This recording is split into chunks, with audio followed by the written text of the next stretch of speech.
Mrs. Rathbone here, and I'm excited to say that this is day 80. I never thought I'd get this far.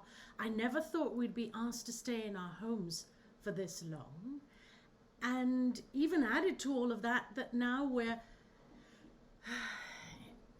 quarantined and curfewed because of all the unrest. But we have to accept it. We have to keep on loving, because love is what conquers everything. It really does. It's the super, super, super power. So when you have a choice to hate or love, choose love. Choose love, because hate only hurts. It hurts you, it hurts me, it hurts everything and everybody around. So I thought that for day 80, I might tell you around the world in, you guessed it, 80 days. Around the World in 80 Days was a book written in the 1800s. Look, there I go again into the 19th century.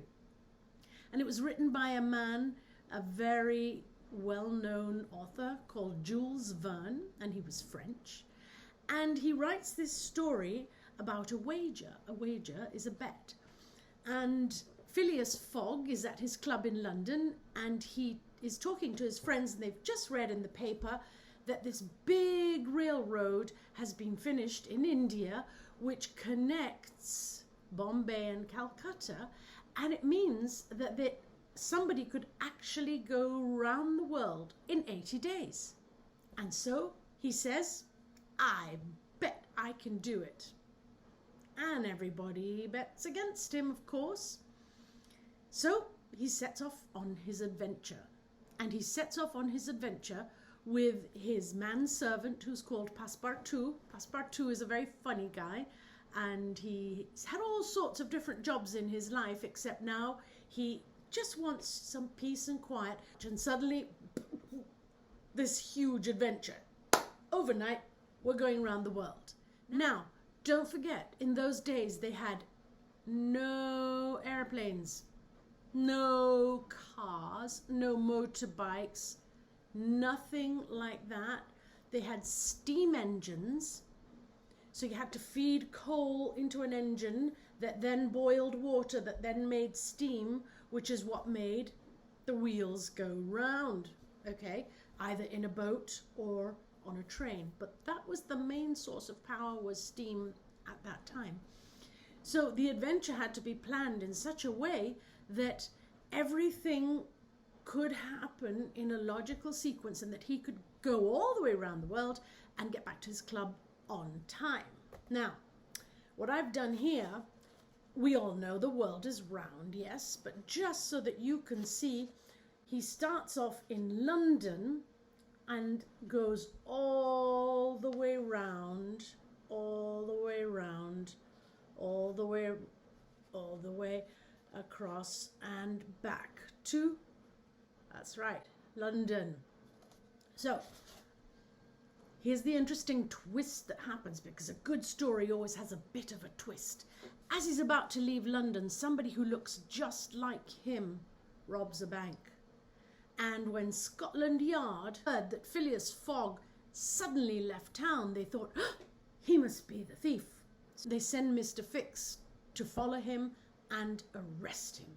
So from London, they come down France. They think about taking a balloon because they missed the train, but they never actually do take a balloon. But so they come down all the way to Egypt and to cross the Suez Canal, which had only recently been finished as well, a big marvel of engineering. And that was what opened the whole pathway into the Middle and Far East, instead of having to go all the way down Africa, or all the way across Africa with all of its deserts. So they cross here. Then when they get to India, guess what? The newspaper told a little fib. It wasn't quite ready. There were 50 miles of tracks that still were not laid. So everybody is pushed off the train. So guess what they do? They get an elephant and an elephant driver. And so with the elephant, they take the last 50 miles, and that's where they pick up Aouda, a widow, And when they get to Calcutta, they're thrown in prison. But Phileas Fogg is not worried at all, and he pays the bail. And there's all kinds of problems in Hong Kong, and then they get separated, and one group goes one way, the other group goes the other way, and they get to Yokohama, which is in Japan. And in Japan, they all meet up again, and then they cross from Japan to San Francisco, and then they have to cross the whole of the United States. They're attacked by Indians, and the bridge breaks, and the train won't go, and then they have to make a sled to get to Chicago. So at last they're in New York, and they take a steamer all the way to London, but the problem is the steamer runs out of coal. Phileas Fogg buys the boat from the captain and starts breaking down all the wooden bits. Of course, boats were made out of wood, weren't they? So that was the thing. They had in the middle of the ocean wood to burn. Sails were ripped off in the storm. When they get to the port, guess what? Mr. Fix arrests Mr. Fogg. So I'm not going to tell you the end of the story because that would be a spoiler alert. Thank you for being here. I love you.